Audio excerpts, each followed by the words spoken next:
Hello, this is Zulema from Pomona, California, Zone 10A. Today is June 24th, 2018, and today's mini project is to give this planter a new look because the snapdragons have died off, and once I dig up that snapdragon plant, I will be repotting it somewhere else because they do come back every year for me.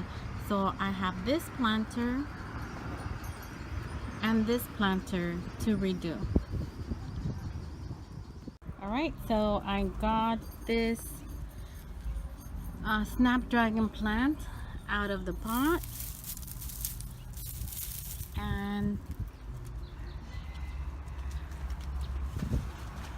take a look at those roots. It has really good roots. But I want to pot it up somewhere else because where it was at, it gets too much sun, and as you can see, it doesn't really like it. It's not the season for it, but still I think it would be much happier somewhere else. So I'm going to try to take off as much of the dirt as I possibly can. And then once I'm done, I'll go ahead and bring you guys back.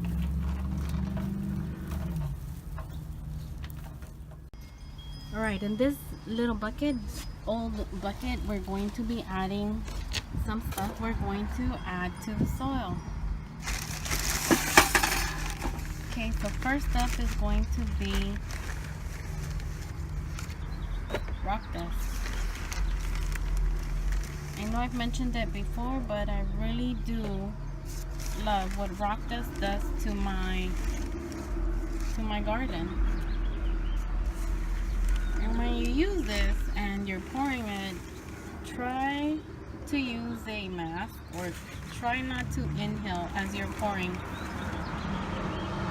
Definitely awesome for the garden, but not good for the lungs. And over here,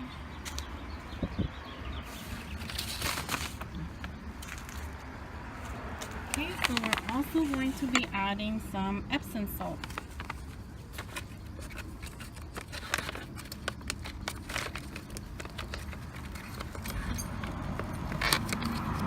Okay, trying to open this with one hand. There it is. Going to add a little bit of that in here. And the last thing is going to be a little bit of this Alaska vegetable and tomato fertilizer. And although I'm going to be adding plants to that pot, I still want to give them some type of fertilizer, and this is the only one I have on hand. I've used it before on my plants and seems to get the job done. It doesn't hurt them, so I'm going to be adding that, mixing that around, and let's go ahead and take it to our dirt.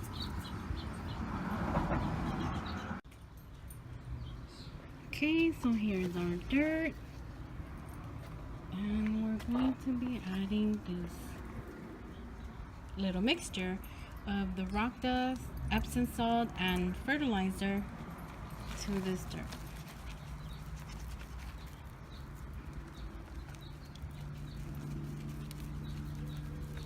And I'm doing this because I'm using the same dirt that I had in there.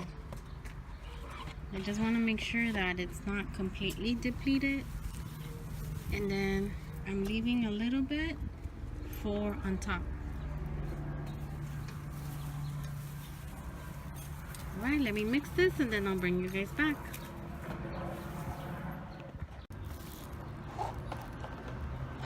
Alright, so I have the soil all mixed up. And because this planter was and is going to continue to be in full sun from morning to night, when the sun goes down, it's in full sun. So what I'm going to do is I'm going to be lining it at the bottom with some paper bags. Sorry, not paper bags. plastic bags. I think the heat's getting to me, you guys. So plastic bags. So I'm going to be adding that to the bottom, and what this does, it helps keep the moisture in. Now, before I wasn't able to grow anything in my baskets, because my hanging baskets, because all the water would just go down and go out. So now what I do to my baskets is I line them with the paper bags, and let me show you how they look. Alright, so these are my baskets, and I don't know if you can see that. This is the paper bag. Sometimes I put it under the, what is this called, coconut liner, and sometimes I put it on top of the coconut liner. And now I am definitely able to grow in my hanging baskets. I'll show you another one. Okay, so this is another one. As you can see, I have a strawberry plant, I have some marigolds, and I have this beauty. I was never able to grow this in my hanging baskets, and I've always wanted to. They seem so pretty, so beautiful, and now because I have the plastic bag which retains the moisture, now I'm able to grow beautiful things in my hanging basket.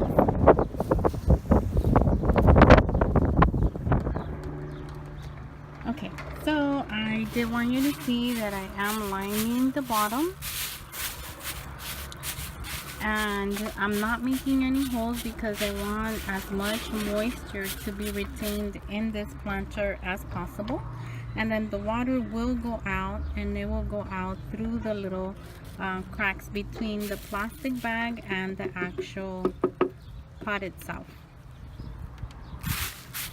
So now all I'm gonna do is fill it up, and I'll bring you guys back. Alright, so I finished filling it up,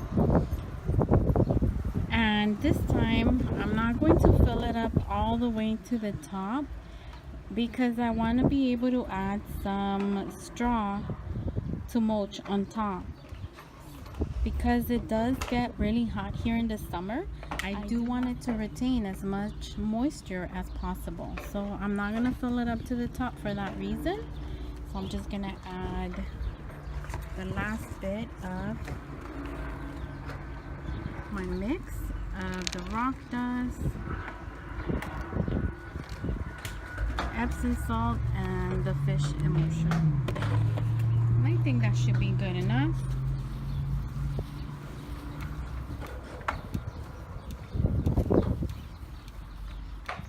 And then let me go ahead and show you what I will be planting here.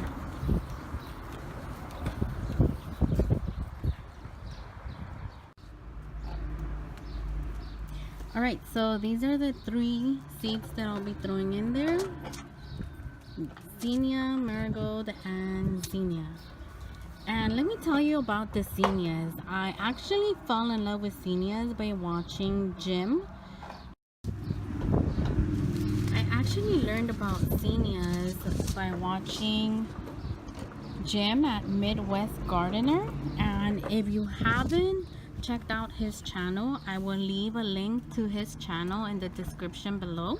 And that man is a wealth of knowledge, but he's the reason why I fell in love with zinnias.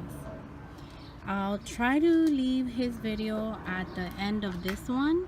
If I can't, I'll definitely be leaving the link to his channel in the description below. Go ahead and check him out. Subscribe to his channel. Believe me, you're not gonna regret it. He is very informed when it comes to his plants, and he does a variety. He also shows some wildlife at times, and he's just an overall great guy. And once he starts following your channel, he is a very dedicated and loyal subscriber as well. So I will leave a link to his channel below. Go ahead and check him out. You're not gonna regret it, believe me. So let's go ahead and I'll get these open. and we'll go ahead and plant them. And the reason I thought to bring you along while I was doing this planter is because if you live in a hot climate, before I completely almost gave up on hanging baskets. Now, when I was at the last time giving anything a try, it so happened that I believe Bruce got the coconut liner, whatever that thing is called, and he chewed it up and made it into little pieces. So I thought, you know, I have these seeds or plants that I need to get into the hanging basket, which I had already planned for, and I thought, what am I going to put on there that would hold the dirt? So I remember that one time I had nothing to transport the dirt from my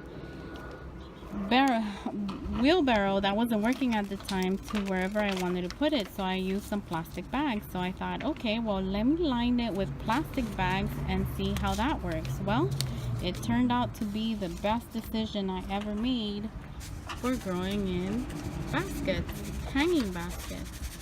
So now every time I do hanging baskets, I definitely add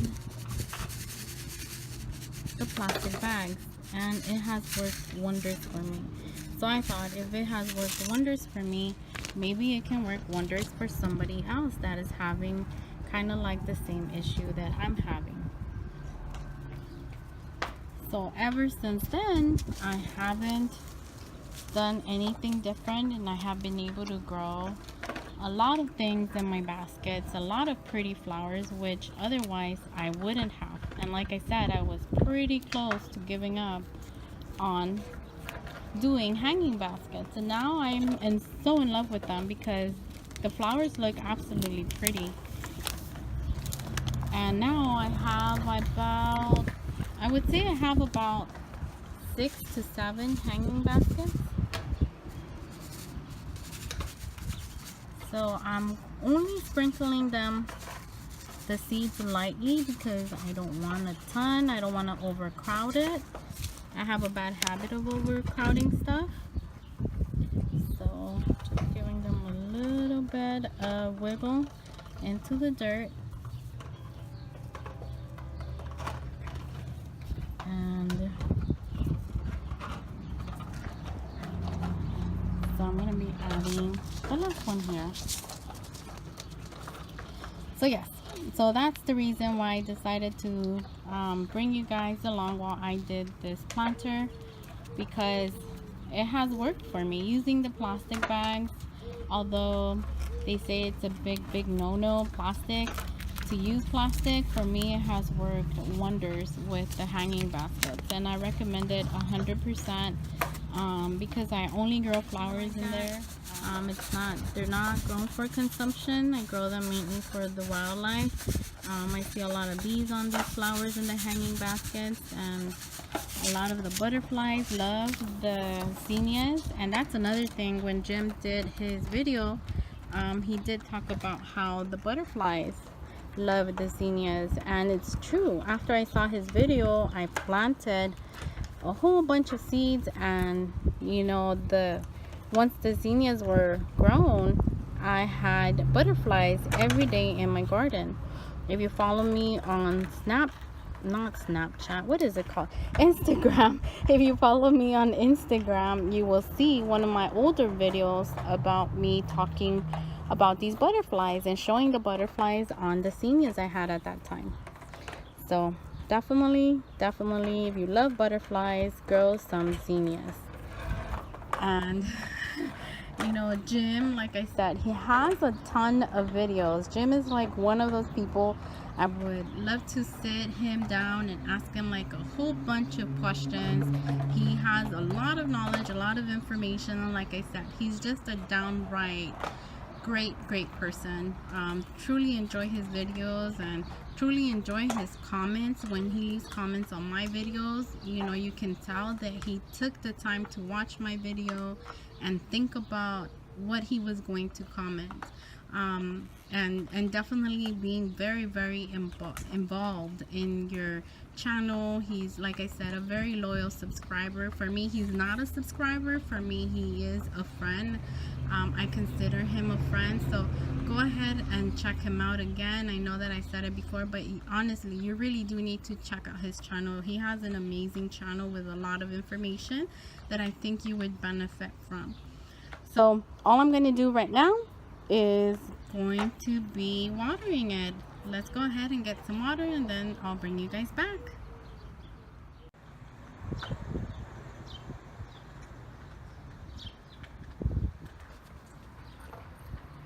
Alright, so all we're going to do is first get these out of the way. I don't want to wet these.